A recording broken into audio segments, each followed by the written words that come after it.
Networks don't talk about it. Government can't tax it. But sports betting is a $200 billion a year business. That's a major U.S. Supreme Court ruling that could open the door for legalized sports betting all across the country. The Supreme Court is giving the green light for states to determine on their own whether they want to legalize sports gambling. Tell Donahue his next pick is good for 20 grand, but I need him to guarantee a win, okay? I need a lock. He's not that fucking good. No, Tommy, he has to. All right, he has to, or else they're going to kill me. Do you realize this, Tommy? They're going to fucking kill me. I can't afford to gamble anymore. I need a fucking lock.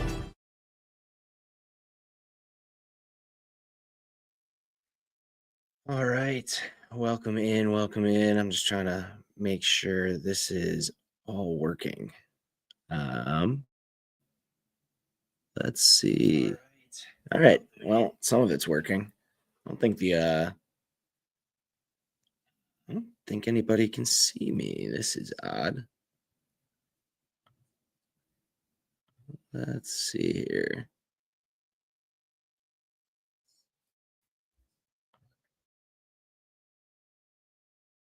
Back in.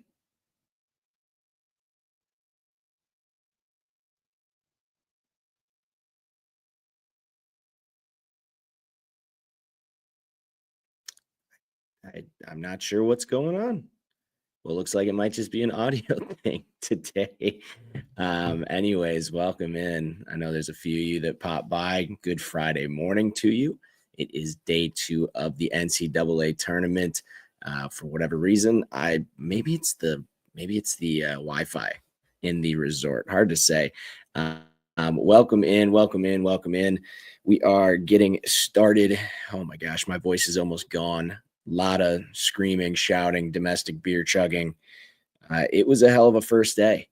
I ended up splitting, going 50-50 and winning $50 because the Bucks beat the Lakers, who played nobody last night, which when you go down to the sports book at 5 a.m., sometimes you get to feast on fun lines like that. But hey, that's how it works. But anyways, let's talk about today. I'm going to try to make this quick. I'm actually going to get a massage here shortly, so that will be fun. But let's pop this up. Sorry, it's a little discombobulated now with the technical difficulty on top of this. All right, perfect. All right, well, fuck it. We're going audio only today. Let's start at Baylor, Mississippi State's tipping us off at 11:15 on CBS. I was pretty adamant Baylor probably didn't deserve this spot. Too many losses, man. I understand you had good wins, early exit in the Big 12 tournament, but St. John's, that win was back in November. Arkansas win was back in November. Apparently that carried a lot of weight. After New Year's, they had wins against ASU and Kansas. That's it. State finished 9th in the SEC. They won 21 games. Top 25 in offensive efficiency, top 50 in defense. Pretty balanced group. Josh Hubbard, little guy, 5'10", but he can hoop it. He showed it in the SEC tournament, scored 50 points in 2 games, slashed a very respectable 42, 35, and 78. I think it's going to be a great first game. However, it's not really anything that I was able to get on board with. Right now, Mississippi State is laying 1.5. Total is 145.5. I just couldn't get there on either side. I really don't like either side in this matchup, but I think it's still going to be a good game. I understand why we're kicking off with it. Game number 2, I will have action, and it will be early. Robert Morris. This is going to be a tough one for the Colonials. They won the Heisman. They won the Horizon for the first time since joining in 2020. Very exciting for them, but tough draw with Alabama. If you've been following me, you know that I've been following Mark Sears since his days at Ohio. He was part of a terrific 2022 team, and he's blossomed into a consensus All-American and like a mini Jalen Brunson college basketball type.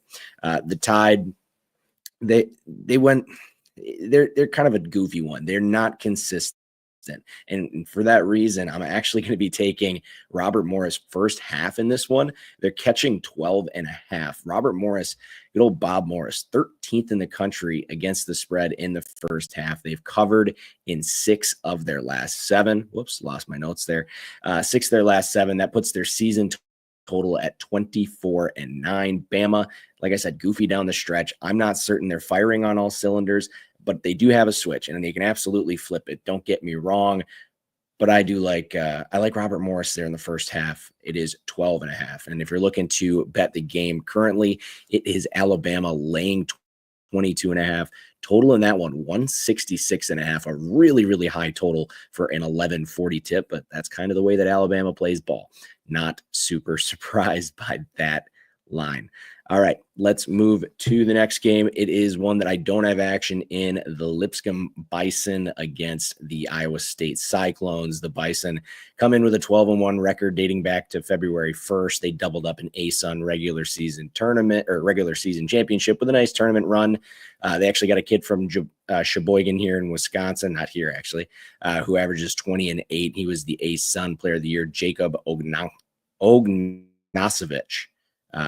Hell of a name. They were 1-2 against the field. They had a win over Wofford, got blown out by Arkansas and Kentucky. You look at ISU, it's a sneaky top 10 KenPom team, but it doesn't really feel like it. They won 24 games, 6 against the field. But the big story is how their season kind of split up. They began 15-1, and the rest of the way they just finished 9-8. It's not the suffocating defense that we're used to in games. You know, they're landing well north of 150 points. I don't think you know these Cyclones if you haven't watched them yet. The total in this one is 142.5. ISU currently laying 14.5.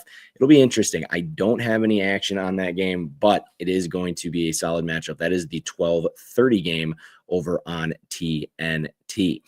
Next up, we have CSU and Memphis. Maybe the funniest thing, the biggest fuck you that you could ever send to the tournament committee is Vegas making a 12 seed a favorite. And they're doing that here. CSU is a short favorite against Memphis today. I actually bet them money line -110. It is now -120. It looks like 1.5, sitting 1.5 as far as the spread goes. Total is 146.5. And you look at it, it's not just Vegas. KenPom has the Rams at 44, the Tigers at 49.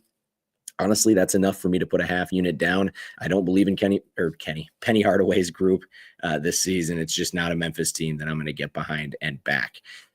Next one is a game that we're not going to talk a whole lot about. Mount St. Mary's against Duke. You get the lowest rated KenPom team in the field going up against the highest rated KenPom team in the field. What the hell do you think is going to happen? Good for the Mountaineers. You win the MAAC, but a rough draw. Flag is active. Cooper Flag is active. It's going to be interesting. So you get a little bit of a run before they face either Mississippi State or Baylor in the next round. Right now, that Duke game currently line-wise, this one, 31, now 32, depending where you're at. 140 is the total, 140.5, depending. Yeah, that's going to be a Duke blowout for sure. Moving down the list, we've got the 10 seed Vandy against St. Mary's at 215 on True TV. I'm going to go with a stinky under. My stinky under was the Badgers yesterday. We got it by a hook. I was the only guy in the sports book that had it. Always a tough situation. We get a complete clash of styles, but in this setting, it definitely favors the team that wants to slow it down. We've seen the Gales slow things down as their total has gone under in 8 of their last 10. This season, they did average 134 points per game total, but in their last 5, that number is down to 126.8. Vandy, they'd like to get up and down the floor, but they're not this careless team that's throwing the ball all over the place. They actually turn the ball over more often than not, less than 10 times per game. They average 10, which is good for top 50 in the country. Even the best teams aren't averaging 9. King of the Island Resort. What up, Nitty? Yes, sir. But no, I'm going to play the under in this one. So right now, I'm going to make sure that it didn't adjust. So I have a bad feeling that it might have already. So I got it at 136 flat, which was kind of a coward number set by the book here, but 135.5 is available. I think this thing is going to go under. I think it's going to be a really slow paced game. I don't think Vandy's going to get to play their style. It's not going to be SEC run basketball. I think that we're going to get kind of a more of a sticky situation in that game. Moving down the list, North Carolina and Ole Miss. I mentioned it yesterday. I've got UNC in the Sweet 16, and Ole Miss really hasn't impressed me this season. It's a bad shooting team. They slash 44, 34, 74.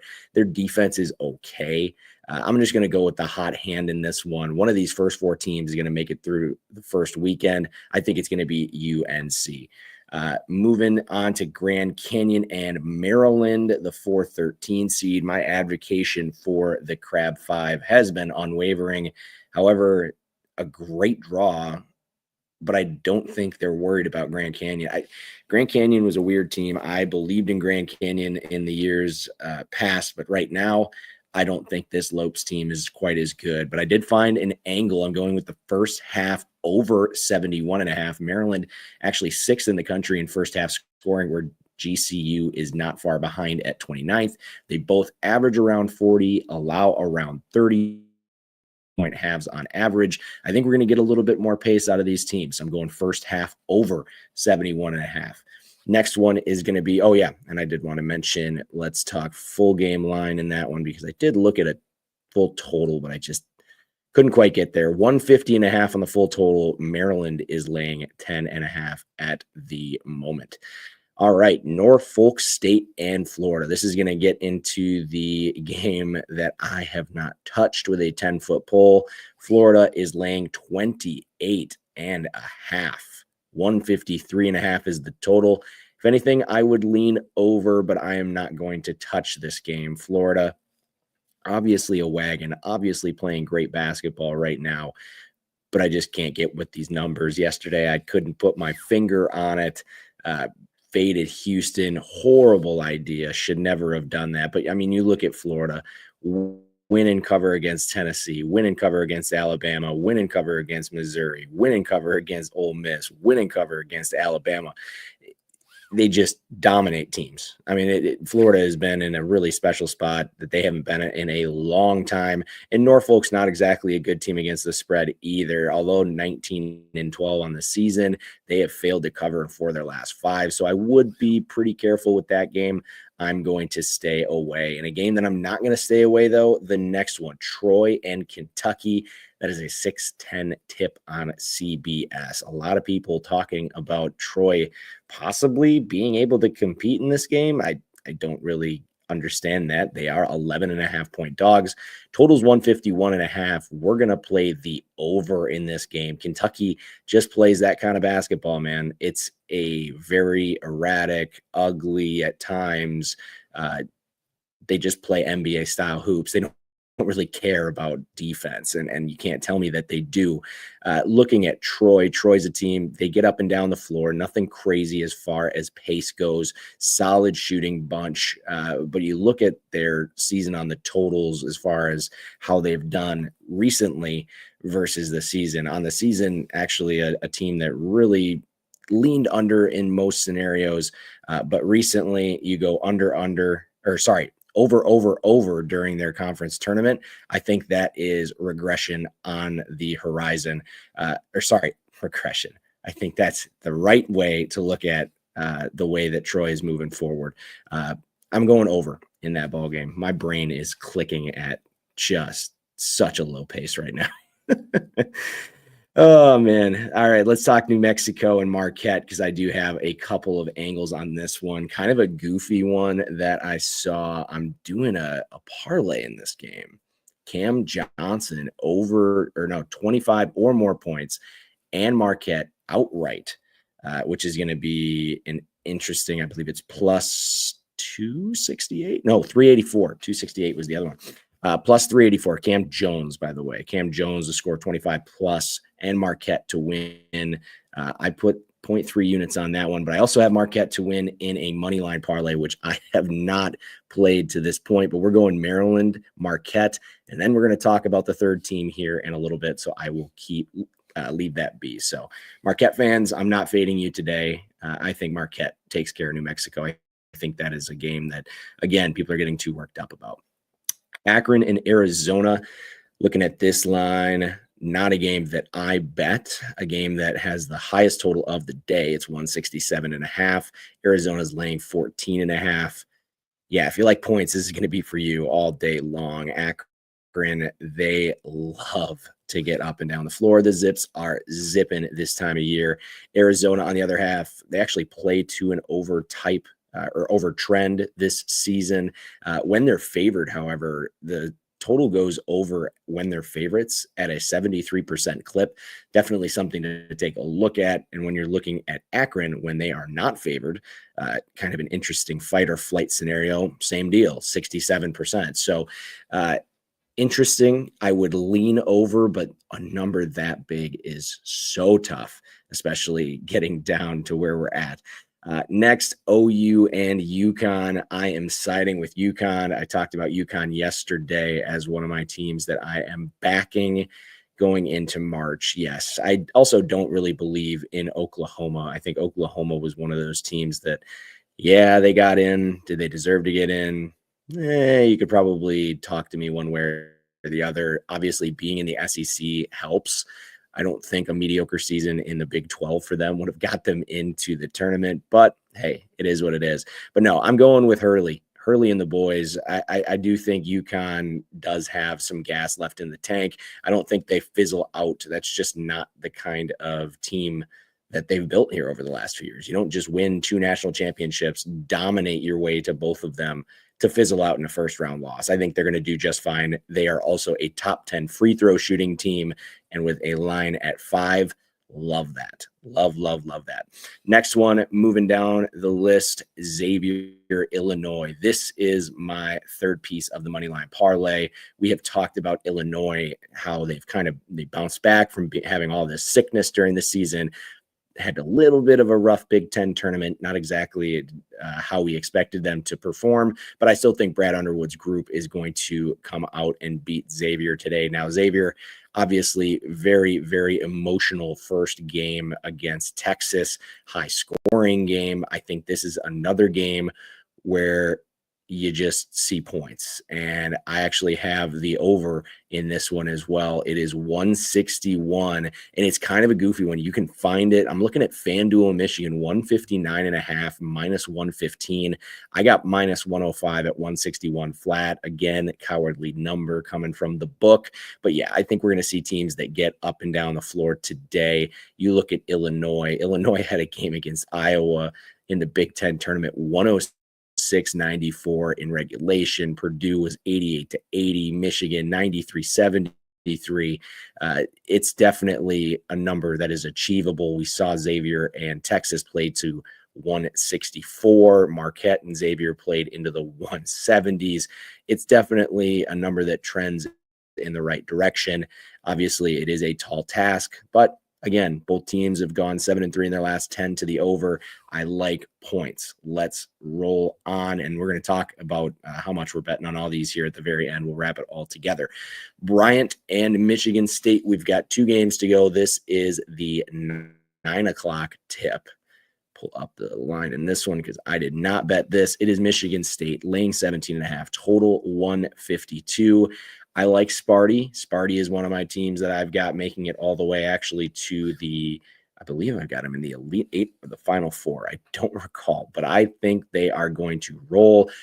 There are Bryant moneyline backers out there. There are a lot of Bryant spread backers out there. I got chased off the number. I thought Michigan State would be a solid pick here at 17 to 17.5.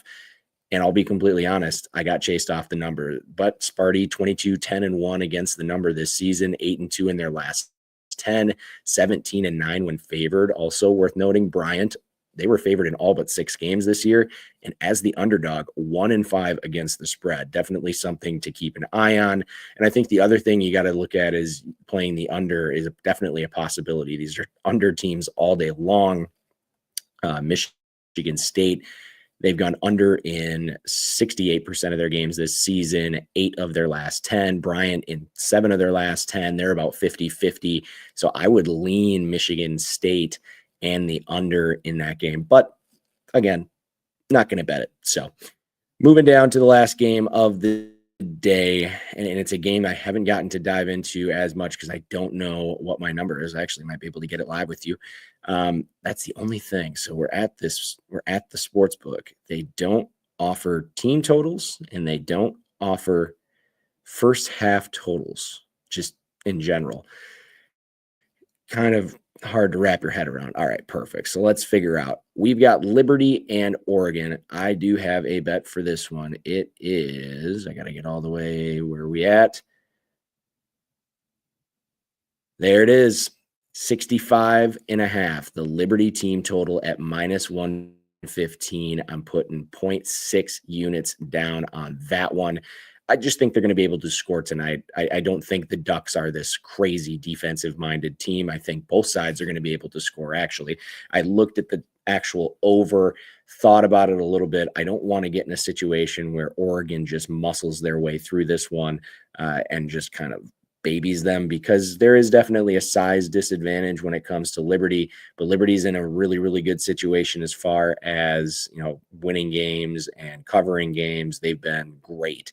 11-3 away from home, 5-0 as the underdog.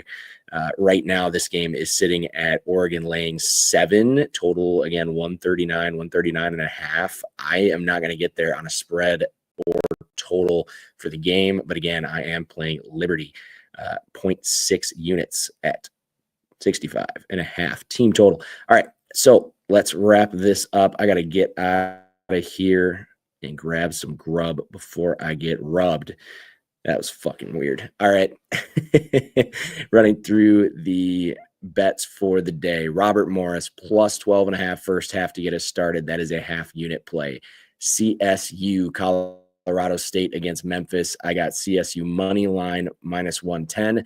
I've got a half unit on that one. Vanderbilt SMC half unit on the under. And then we ratcheted up in the afternoon once again, not by design, just kind of how it happened. UNC money line 0.75 units. Grand Canyon, Maryland first half over 71.5. Troy, Kentucky Troy, Kentucky game over 151.5. UConn laying 5.5. That is a 0.75 play. Also Troy and Kentucky. That is a full unit on the Troy and Kentucky game. I've also got a full unit over 161 for Xavier and Illinois. 0.75 on Liberty over 65.5 against Oregon. I've got the Cam Jones parlay with Marquette to win outright, and that's Cam Jones to score 25 or more. 0.3 on that one at plus 384. And then the 3-team moneyline parlay today is Maryland, Marquette, Illinois, 0.9 units. Big swing on the parlay. I like those three outright. They're all moving on. Hey, my bracket was 14-2 yesterday. Don't really care. Didn't put it in anything. Just that's for me. But other than that, that's all I got for today. Hopefully I got a little bit better voice for you guys tomorrow, and maybe I'll actually be able to get the camera going. But day 2, let's roll. Good luck.